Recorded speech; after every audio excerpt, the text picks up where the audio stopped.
Hi everyone. If you don't know how to make these pizzas at home, stick around and I'll show you exactly how. But first, we're gonna need to make some dough. So let's get on to it.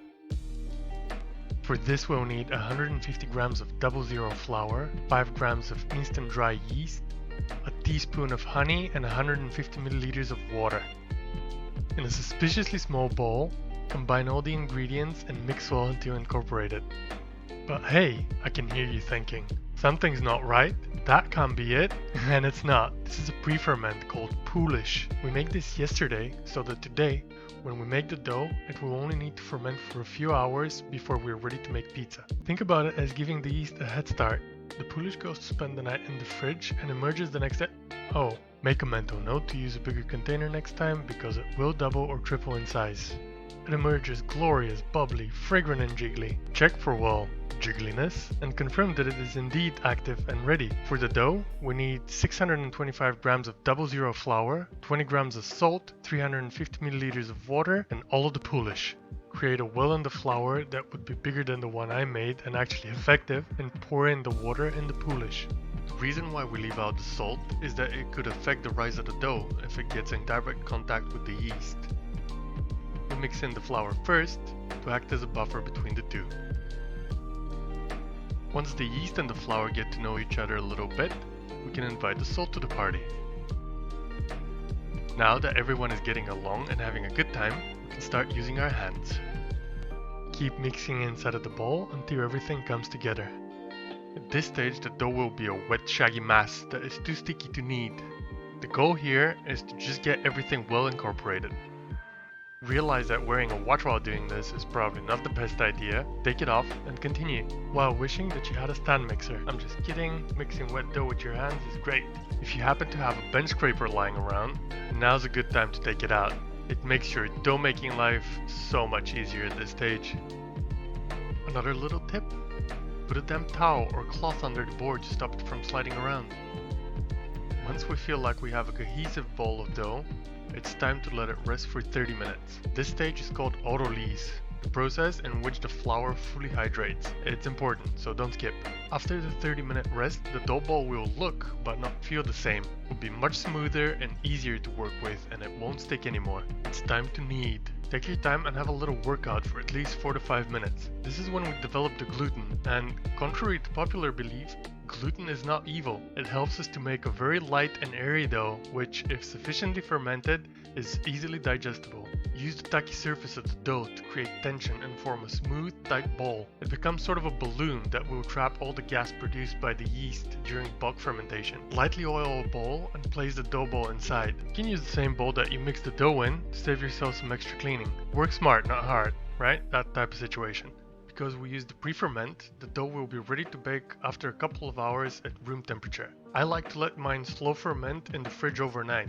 This makes the dough much lighter, more flavorsome and easier to digest. Give it a whiff if you're into that type of thing, and look at that. Deflate the dough in the most fun way you can come up with and convince it to come out of the bowl. Next, it's time to portion it out. The measures that we used make a dough that is 1¼ kilos and divides perfectly into 5 250 gram bowls. Using the same method as before, make the individual pizza dough bowls smooth and taut. Place in a lightly oiled tray, cover with plastic and put aside to rest anywhere from 2 hours at room temperature to 2 days in the fridge. Now that we have the dough ready, let's talk about toppings. You can find a list of all the ingredients, including the dough, in the video description below. We'll need a potato, some smoked prosciutto, basil, truffle paste or truffle oil. Truffle paste? Truffle oil? I just want to make some pizza, man! If you can't get your hands on those, you can throw some mushrooms in a food processor until almost pureed, cook them down in a pan and add some olive oil in the end. And there's your substitute. You just need that pungent mushroom flavor on the potato and rosemary pizza. It's what really makes it work. Okay, now back to the ingredients. You'll also need olive oil, chili oil, fresh mozzarella, some cream cheese, green kale, a good can of tomatoes, rosemary, garlic, and some red onion. This is a pizza stone, a dirty pizza stone. It's baked a lot of pizzas. If you have one of these, put it on the top rack of your oven and crank it up as hot as it will go. In a saucepan, add a good amount of olive oil. This will be the base for 2 different sauces, so don't freak out. Remember, 2 different sauces. Come on, I said a good amount.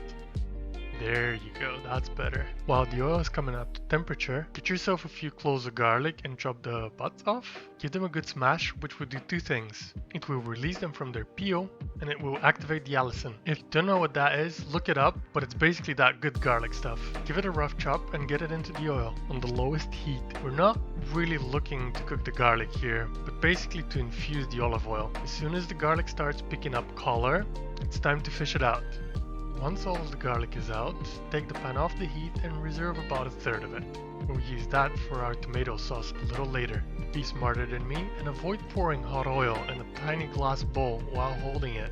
The pan goes back on the heat where the now garlic oil will receive a second infusion. Nestle some fresh rosemary sprigs into the pan and cook on the lowest heat again for a few minutes until lightly crispy. Once the olive oil has turned into garlic and rosemary oil, take the pan off the heat and reserve the crunchy rosemary. We'll be putting that on top of our pizza Bianca later. Put the cream cheese into a little bowl and pour about half of the infused oil onto it. Give it a good mix to incorporate all of the oil, and give it a tiny splash of water if you think that it's too tight to be spread easily. This will be the sauce for our potato, rosemary and truffle pizza. Get yourself a spud, peel it, and cut it in slices of your preferred thickness. I like it not too thick, but also not too thin, I guess. For the next step, grab yourself a pan that's a little wider. We're gonna pre-cook these bad boys in the rest of that garlic and rosemary oil. Remember to season them with salt. Nobody likes bland potatoes. After a few minutes in the pan, give them a flip and let them cook on that side for another few minutes. We want them tender, but definitely not falling apart. Off the heat and onto a plate, that takes care of the potatoes. We now have everything ready for the white pizza. Let me show you what I like to do with the mozzarella. It's something that I tried last couple of times I was making pizza and I really enjoyed it, so I thought I'd share it with you. After I tear it up, I like to give it a little dressing with a touch of olive oil and salt and toss together. I feel like you can really taste the difference, especially on a simple pizza like the margherita. Remember that garlic oil we reserved earlier? We need that back in the pan for the tomato sauce. As soon as the oil comes up to temperature, pour in the tomatoes. We're not really looking to cook the tomatoes here, but rather heat them up so that we can incorporate the garlic oil. We still want to taste that freshness and acidity. Once we feel like we've achieved that, season with salt and take off the heat.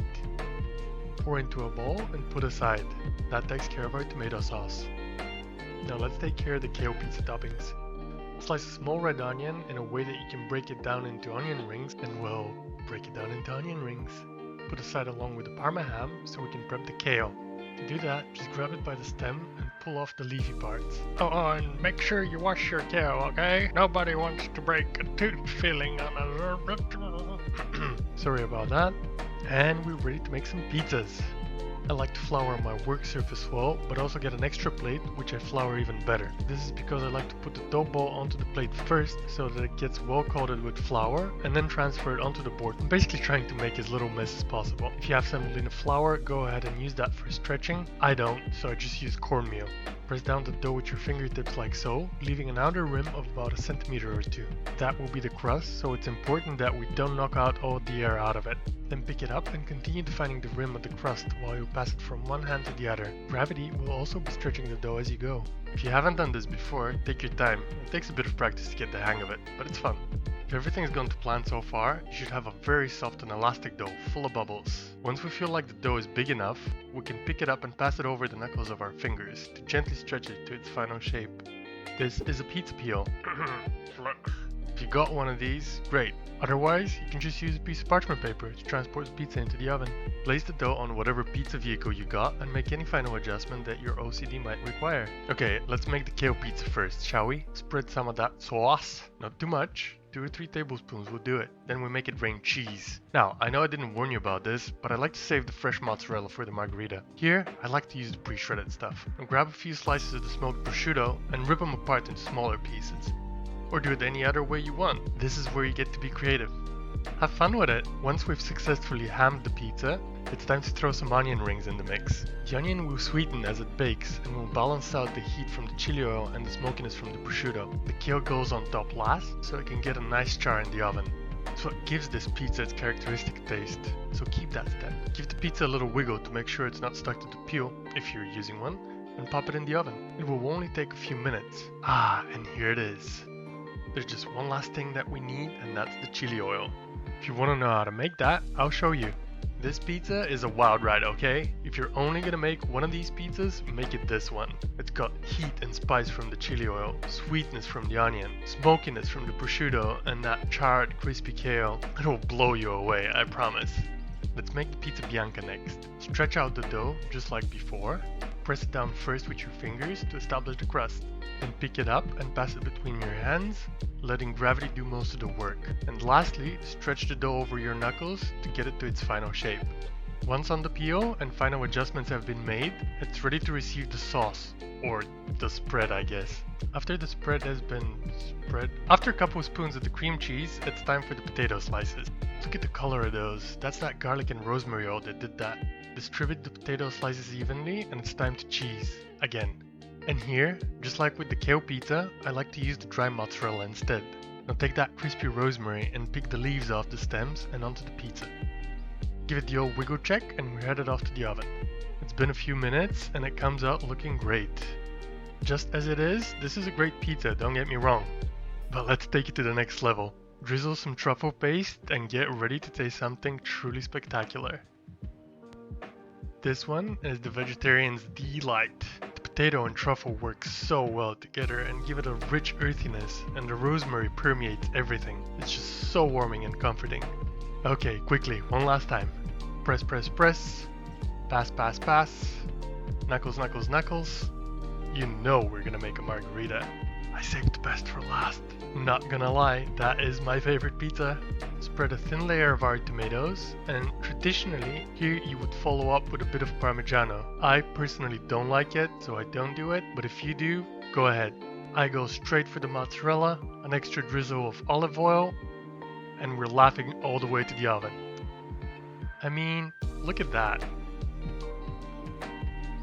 This is where that extra day of fermentation really pays off. It helps the crust get crispy while still soft inside. Some fresh basil on top and we're ready to eat. The genius of the margherita is in its simplicity. There are only a few ingredients, but they work together so well. The fresh acidic tomatoes, the creaminess of the mozzarella, and that soft yet crispy crust. Are you crazy? Just listen to this.